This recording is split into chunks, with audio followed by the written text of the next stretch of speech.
Let's talk a bit about other Premier League teams. तो Arsenal के round तो generally हम बात करते ही हैं, तो मैंने आज सोचा बाकी टीम्स के राउंड भी थोड़ी बात करते हैं। तो प्रीमियर लीग टेबल इस मूवमेंट ऑफ टाइम पे कुछ इस तरीके से दिख रहा है। Arsenal are top of the league with 8 points clear. उसके बाद सेकंड पे जॉइंट पे हैं हमारे Manchester City and Manchester United. Given कि मैनचेस्टर यूनाइटेड ने एक मैच ज़्यादा खेल लिया और Manchester City will be playing today against Spurs, तो वहाँ पे मैनचेस्टर सिटी मैनचेस्टर यूनाइटेड से ज़्यादा पॉइंट्स ले सकती है, but at this moment they are both on same point. Fourth place पर न्यूकासल है। Unexpectedly they are having a brilliant season 38 points के साथ in 19 games, same games as Manchester United. तो न्यूकासल अभी के लिए फोर्थ में है, बट जैसी मेरी प्रेडिक्शन है उसके हिसाब से मैंने कहा है कि न्यूकासल सस्टेन नहीं कर पाएगी fourth. I think they will be in top 6, top 4 में भी आ सकते हैं। मैं ये नहीं बोलूँगा कि कोई चांस नहीं है, दे have got a good chance, but मेरे को ऐसा लग रहा है कि जो नेचुरल बिग 6 है ना, जो मतलब पुरानी बिग 6 हैं, कन्वेंशनल बिग 6 हैं, उनमें से कोई न्यूकासल की प्लेस इस सीज़न के लिए टॉप 4 में ले लेगा। उसके अलावा फिफ्थ पे स्पर्स है हमारी, जो अभी आर्सेनल से हार के आ रही है नॉर्थ लंदन डार्बी में। और अगर बाकी दो बिग 6 की टीम की बात करूँ तो वो है हमारी लिवरपूल एंड चेल्सी, जो दोनों 9th और 10th पर है respectively with same amount of points. But Liverpool ने एक मैच कम खेला है और they will be playing each other. Enfield पे मैच है, मैं तो वहाँ पे लिवरपूल को ही फेवरेट मानूंगा, बिकॉज एनफील्ड का मैच एक है अभी भी, मैं मानता हूँ भले ही वो लीड्स वीड्स से हार गए थे वहाँ पे, but I think Liverpool will be my favourable side going into that fixture. But आगे के मैच से पहले जो इस वीक मैचेस हुए हैं उनकी बात करते हैं और मैनचेस्टर यूनाइटेड और मैनचेस्टर सिटी की बात करते हैं, because there was the Manchester derby जिसमें मैनचेस्टर यूनाइटेड प्लेड ब्रिलियंटली। हालांकि वो एक कॉन्ट्रोवर्शियल गोल था जो मेरे हिसाब से शुडंट हैव स्टैंड, बिकॉज वहाँ पे डेफिनेटली मार्कस रैशफोर्ड ने इंटरफेयर किया था प्ले के साथ, और अगर रैशफोर्ड वहाँ पे बॉल को शील्ड नहीं कर रहे होते तो अकांजी उस बॉल को क्लियर कर देते और ब्रूनो फर्नांडिस को कभी चांस ही नहीं मिलता गोल स्कोर करने का। बट वो रेफरीज का डिसीजन था, जो रूल बुक है उसके हिसाब से वो हुआ था, तो मैं उसमें क्या बोलूँ और मेरा क्या जाता है। मेरे लिए तो फ़ायदा ही था कि मैनचेस्टर सिटी ने पॉइंट्स ड्रॉप करे, आर्सेनल की लीड बढ़ी eight top of the league, तो वहाँ पर आर्सेनल का तो फ़ायदा ही था। बट आई थिंक अगर हम ऑब्जेक्टिवली सोचें और रैशनली बात करें यहाँ पे, तो दैट शुडंट हैव स्टैंड, और वहाँ पे हो सकता है सिटी जीत जाती, because city were leading the game at that point और मैनचेस्टर यूनाइटेड पॉइंट ड्रॉप कर सकती थी। बट उसके बाद जिस तरीके से उनकी टीम ने फाइट बैक करा, जो मोटिवेशन दिखाई, जो वहाँ पे अपनी रेजिलियंस दिखाई एक सिटी साइड के अगेंस्ट, भले ही वो उतने अच्छे नहीं हैं but they are still got world class players in their setup. उनके अगेंस्ट 2-1 जीतना एक बहुत बड़ी बात थी और एक बहुत बड़ा मोटिवेशन था मैनचेस्टर यूनाइटेड के लिए एंड एरिक टेन हैग के लिए। पर मैनचेस्टर सिटी के लिए अभी दिन उतने अच्छे नहीं लग रहे हैं, because currently they are 8 points behind Arsenal with same amount of games played.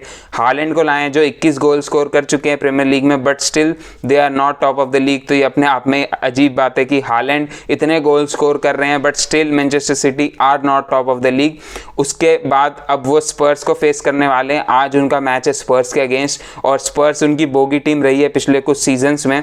भले ही मैच उनका अपने एथिहाड स्टेडियम में है, बट स्पर्स ने लास्ट सीजन भी उन्हें एथिहाड में हराया था, और स्पर्स एक नॉर्थ लंदन डार्बी हार के आ रही है एट देयर होम ग्राउंड, सो वो भी बाउंस बैक करने की सोचेंगे। एंटोनियो कॉन्टे भी बाउंस बैक करने की सोचेंगे, बिकॉज नॉर्थ लंदन डार्बी घर पर हारना बहुत बेइज्जती वाली बात है एंड स्पर्स को अपना बदला लेना पड़ेगा, अपना सीजन बैक ऑन ट्रैक डालना पड़ेगा, बिकॉज वो अभी भी काफ़ी पास हैं। दे आर ऑन 33 पॉइंट्स और न्यूकासल इज ऑन 38 पॉइंट्स, तो टॉप 4 से सिर्फ वो 5 ही पॉइंट पीछे हैं और अभी 18-19 मैच बचे हैं हर टीम के मिनिमम।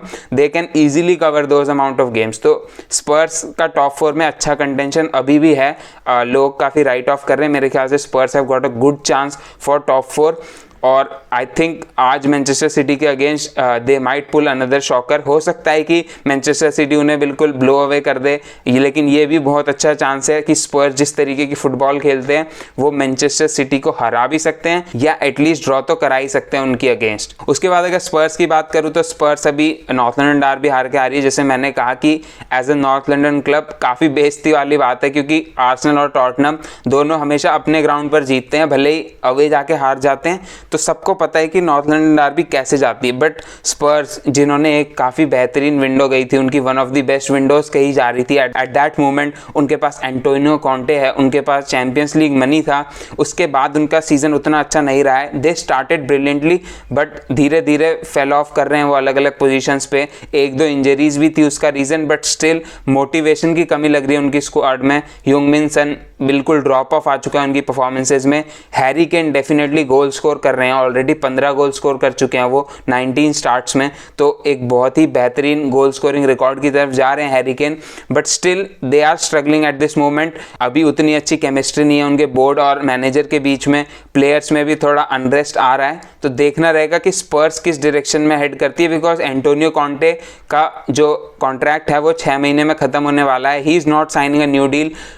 केन भी 1.5 साल के कॉन्ट्रैक्ट पे बचे हैं, most probably he will also leave. अगर एंटोनियो कॉन्टे लीव करते हैं तो स्पर्स के पास एक बहुत बड़ा रीबिल्ड आ सकता है।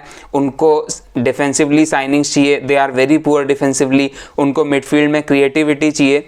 तो स्पर्स के पास अभी बहुत सारी प्रॉब्लम्स हैं, बट जैसे मैंने कहा कि उनके पास फिर भी क्वालिटी है टॉप 4 निकालने की, बिकॉज उनके पास केन है, कुलसेव्स्की है जो अच्छे फॉर्म में चल रहे हैं। सॉन ऐसा प्लेयर है जो पिछले सीजन गोल्डन बूट जीता है, भले ही उसका फर्स्ट हाफ बेकार गया है, he can definitely kick start his goal scoring form, तो वहाँ से काफ़ी मदद मिल सकती है उनको। और वो बैक 3 खेलते हैं, तो अगर वो अपनी डिफेंस को थोड़ा सा भी सॉलिड कर ले, अगर एक सेंटर बैक की साइनिंग कर ले जो उनके पुअर सेंटर बैक्स को रिप्लेस करे, और एक अगर विंग बैक साइन कर ले, तो वो काफ़ी ज़्यादा सॉलिड हो सकते हैं डिफेंसिवली। और एक बार अगर वो डिफेंसिवली सॉलिड हो जाते हैं, they would be able to play the Conte way, और वो काउंटर अटैक्स पे जिस तरीके से खेलना चाहते हैं उस तरीके से खेल के मैच जीत सकते हैं। बिकॉज अभी वो गोल स्कोर करते हैं बट वो फर्स्ट हाफ में उतने ही गोल्स कंसीड भी कर लेते हैं, तो that's why they are dropping points, that's why they are losing games. उनको थोड़ी साइनिंग्स की ज़रूरत है, दे नीड सम मोटिवेशन। अगर कॉन्टे कॉन्ट्रैक्ट साइन कर लेते हैं वहाँ पे, तो वो इनके लिए एक बहुत बेहतरीन मोटिवेशन होगा। उसके बाद आ जाते हैं 2 क्लब्स पे जो अभी थोड़ा गिरे हुए हैं इस मोमेंट ऑफ टाइम पे, वो है हमारे Liverpool and Chelsea. Liverpool loss to Brighton, away game था, ब्राइटन से 3-0 हारे। बिल्कुल मतलब ब्राइटन ने खोल के रख दिया लिवरपूल को। लिवरपूल का इंजरी इशू है और same is the case with Chelsea as well, but Liverpool की कुछ इंजरीज हैं। They have got Van Dijk injured, उनकी मिडफील्ड एक तरीके से डेड हो चुकी है इस मोमेंट ऑफ टाइम पे। सेंटर फॉरवर्ड वाली पोजीशंस पे उनके पास इंजरी है, जोटा इंजर्ड है और लुइस डियाज इंजर्ड है, तो उनके पास डेफिनेटली इंजरीज हैं। बट जिस तरीके से वो खेलना चाह रहे हैं, जो सिस्टम में वो खेलना चाह रहे हैं, that's not helping them. Klopp बिल्कुल भी अपने सिस्टम को चेंज नहीं कर रहे हैं इस मोमेंट ऑफ टाइम पे। उनके पास वो प्लेयर्स नहीं है जो हेल्प करें। उन्होंने गाकपो साइन किया to compensate for the injuries of Luis Diaz and Diego Jota, but Gakpo अभी डिवीजी से आए हैं। आई डोंट थिंक कि इस सीज़न में वो ऐसा इम्पैक्ट डाल पाएंगे जो लुइस डियाज ने डाला था। हो सकता है डाल भी दे, बट अभी उनकी परफॉर्मेंसेस देख के नहीं लग रहा है कि वो वैसा इम्पैक्ट डालने के केपेबल है। उसके अलावा उनको मिडफील्ड में बिल्कुल रिवैम्प चाहिए, because फबिनियो is out of his depth now. अब उनका मतलब क्या हो गया, उनकी परफॉर्मेंसेस बिल्कुल पुअर हो चुकी हैं। ही is not defensively solid, progressively वो उतने अच्छे कभी भी नहीं थे। आप अगर थियागो की बात कर लीजिए, Thiago is having a decent season, but Thiago is 32 now और इंजरी प्रोन रहते हैं। उसके बाद हेंडरसन, मिलनर, इन सबको पिछले सीजन ही चले जाना चाहिए था। मिलनर और हेंडरसन को हो सकता है उससे पहले ही चले जाना चाहिए था। नाबी केटा का इंजरी इशू है and he is running out his contract. Same is the case with Oxlade Chamberlain. आपके हार्वी एलियट जिन्होंने FA कप में गोल स्कोर करा वुल्व्स के अगेंस्ट, but I don't think he is good enough to play in that midfield. तो they have got a lot of problems. Jude Bellingham की rumours आ रही हैं, टेक ओवर की रूमर्स आ रही हैं, सो दे might sign Jude Bellingham, but I don't think कि सिर्फ जूड बेलिंगम अकेले कुछ कर सकते हैं। They will need 2 or 3 midfield signings in my opinion. और अगर जूड बेलिंगम साइन करते हैं, उसके बाद आप आजकल रेट देख लीजिए मार्केट में, आपको अगर 2 क्वालिटी मिडफील्डर साइन करने हैं, आपको 100-120 मिलियन और खर्च करने पड़ेंगे on top of 150 that you will be spending for Jude Bellingham. आपको डिफेंसिवली भी रीइंफोर्समेंट की ज़रूरत है, आपको अटैक में भी शायद आपको रीइंफोर्समेंट चाहिए रहेंगे।